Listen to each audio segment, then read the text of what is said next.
Go ahead. Good afternoon, everyone.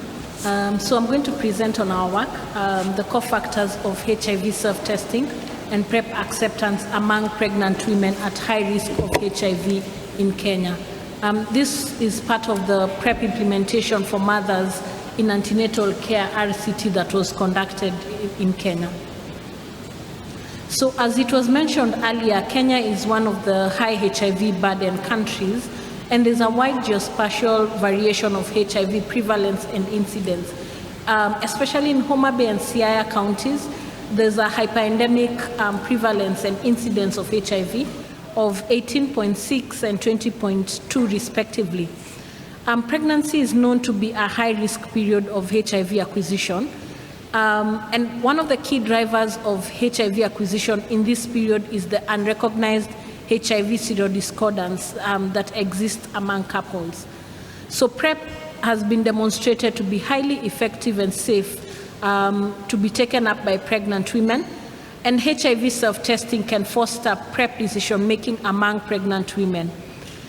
In Kenya currently, PrEP and HIV self-testing for male partners is being scaled up within the antenatal care clinics. So we wanted to understand if women are offered both PrEP and HIV self-test, so what would they take up, and then what would be the factors that would influence them taking up either PrEP or HIV self-test or both interventions, or declining both interventions.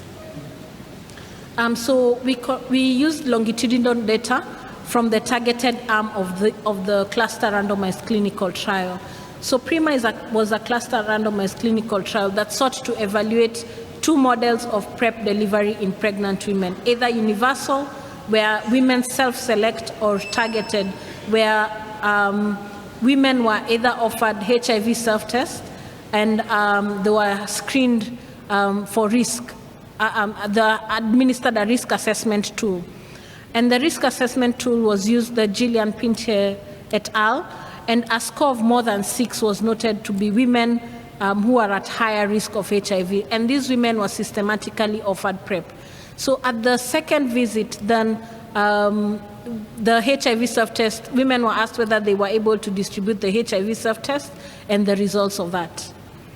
So these are the results that we found. Approximately 68.8% accepted partner HIV self-test, with more than 75% of the partners using. And there was increase of knowledge of partner status from 17.9 now to 65%. And that is the graph showing the acceptance. For those who are offered HIV self-test, 84% were offered. Then 78% of these partners used, with 76% testing together. There was increased awareness of male partner HIV self-test. It moved from 4.7 to 82%, with 1.2 reactive HIV self-test. And HIV self-test was generally more acceptable than PrEP, with more than half accepting HIV self-test alone, 14.3 HIV self-test and PrEP, and 4.1 PrEP alone.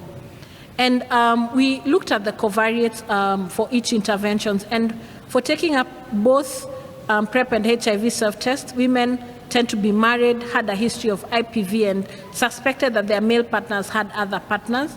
For PrEP only, these participants had history of IPV, suspicion of their male partners, low social support, and high HIV risk perception, and longer duration of living with their partner. And for accepting HIV self-test only, it was they were married, higher level of education, residing with their partner, they were multi-gravid, and partner had also a higher level of education.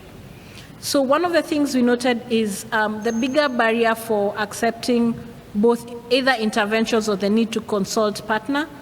And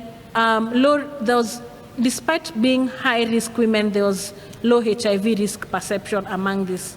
So I'd like to acknowledge the participants, the study staff, Kenyatta National Hospital, the counties, and the University of Washington for this. Thank you. Thank you.